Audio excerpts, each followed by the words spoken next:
how do you believe in science with the belief of the Bible to be true as well? And so the follow-up to that was, did God really create the world in, well, this person said 7 days, but I think they're meaning 6 days by the historical account of creation. Mm-hmm. And so were those actual days, and how could the Big Bang Theory and Scripture both be true? Mm-hmm. Could God have created one thing and evolution, be a part of God's design? Mm-hmm. How do you rectify those types of things with creation, science, the story of God, and the story of Scripture together? Yeah.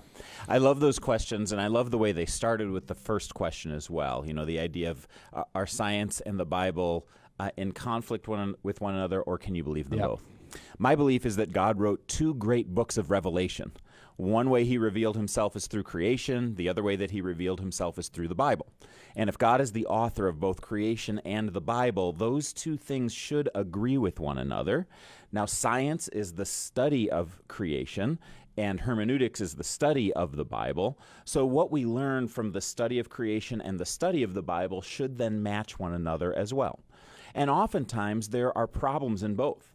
I mean, sometimes we study the Bible and come to some bad conclusions. We just do bad Bible study. Sometimes we study creation and we come to bad conclusions. This is why science has changed so dramatically over the years, and why people keep on discovering new things and revising theories and changing certain ideas, is not because creation is changing, but because our study of it is changing.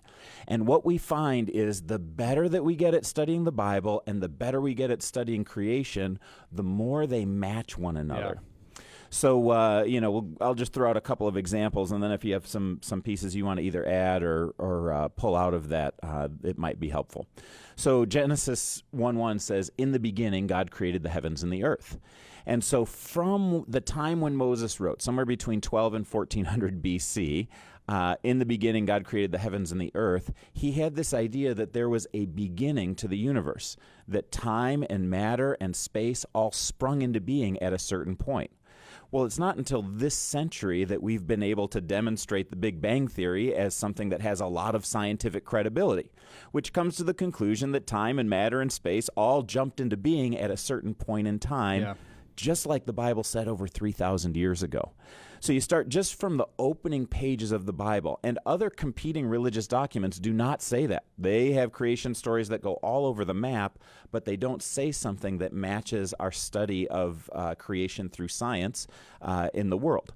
So I would say that not only is it possible that the Big Bang Theory and the Bible are true, I think that they match each other in a remarkably strong way.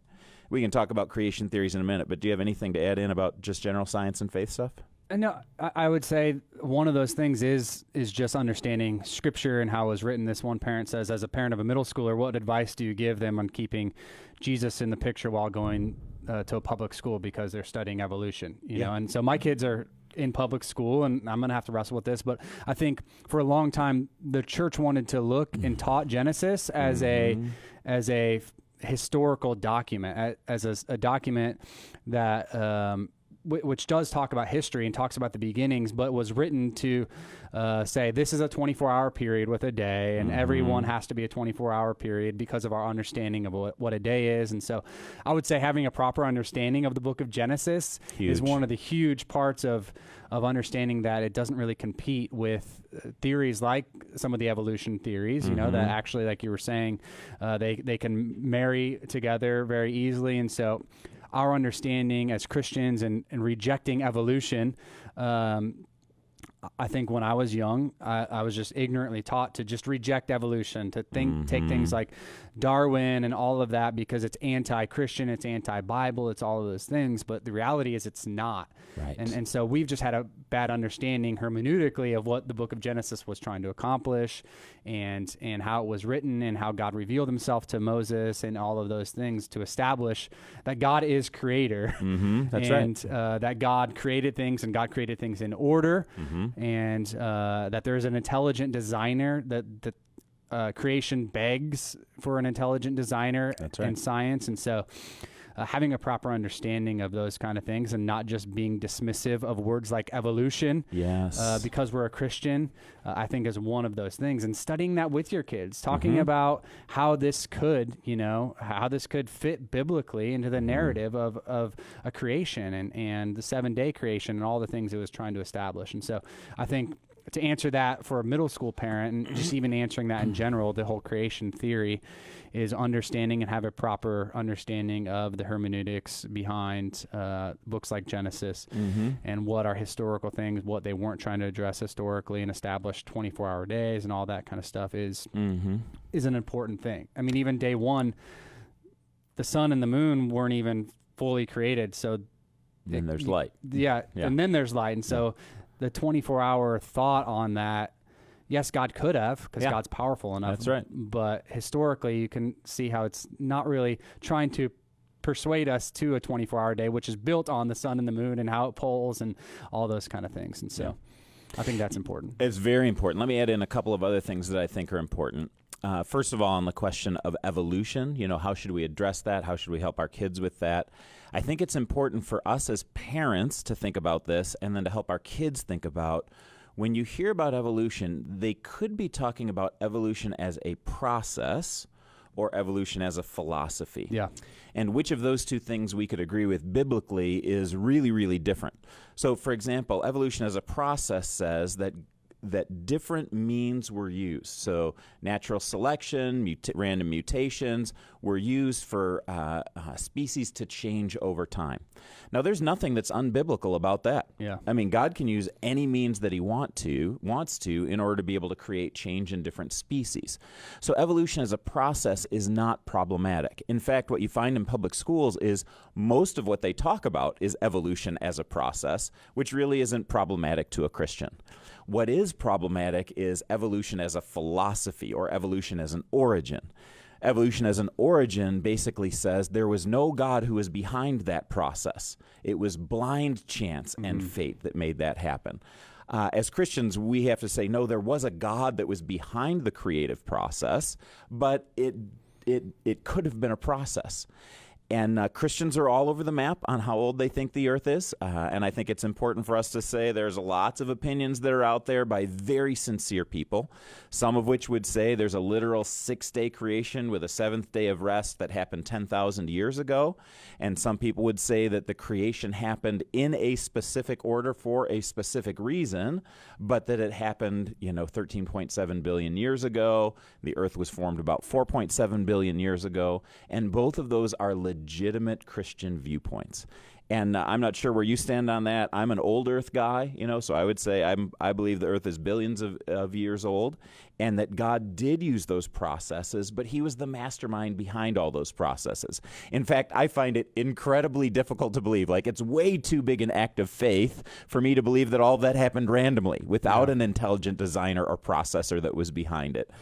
To me, it's kind of the level of preposterous that I know there's intelligent people who think that, but to think that life sprang from non-life, that intelligence sprang from non-intelligence, that love sprang from non-love without any kind of creative designer that's behind it, it's just a massive leap of faith into the darkness that I find it much more plausible to say, well, there was someone who was intelligent that was behind that, putting that together. Yeah. Yeah, and I would agree. I would say I grew up and even in Bible college and things like that, probably starting out with a more young earth understanding just because I was reading scripture as, the historical 24 hours, and that was the understanding that I was taught. But my mind has been opened more to the fact that, both are plausible ideas. And the more I've even had kids and understood when they've had medical issues, like right now, my daughter who's deaf, and we've understood like how the ear, like simply the ear is created and everything inside of there. And the more science like looks at something like that, the more I think it begs for something intelligent to design the tiniest fibers inside of an ear that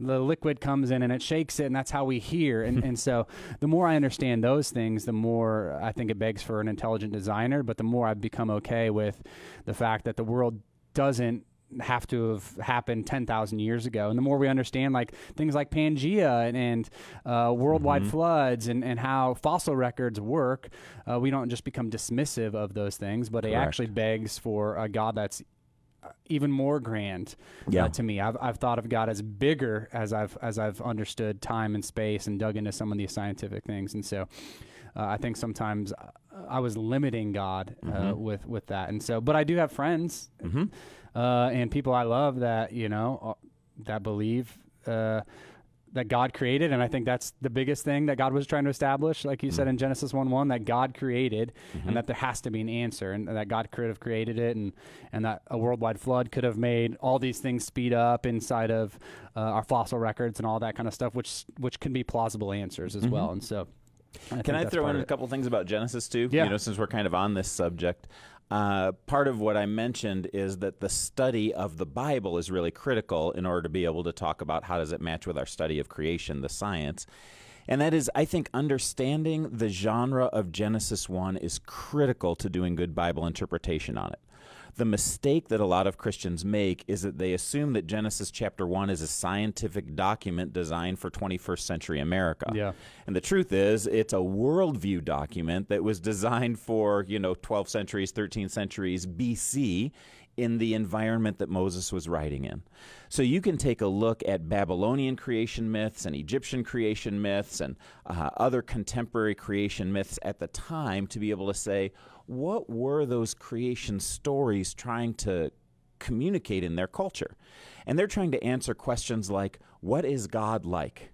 What is the origin of the universe? What were people created for, and how do we relate to God? And so Genesis chapter 1 is an attempt to say, let's go all the way back to the beginning to answer those key worldview questions. And so we find that God is creator, and he's intelligent, and he's eternal, and he's the one that's behind it all. We find out that human beings, in all of those other creation stories, interestingly, human beings were created to serve the gods, to bring them food, to, do good things to help the gods. But in the creation story in the Bible, they were designed to rule with God, that God created them as co-regents over creation. It's a very different kind of a definition that leaves God in that power perspective and human beings serving him.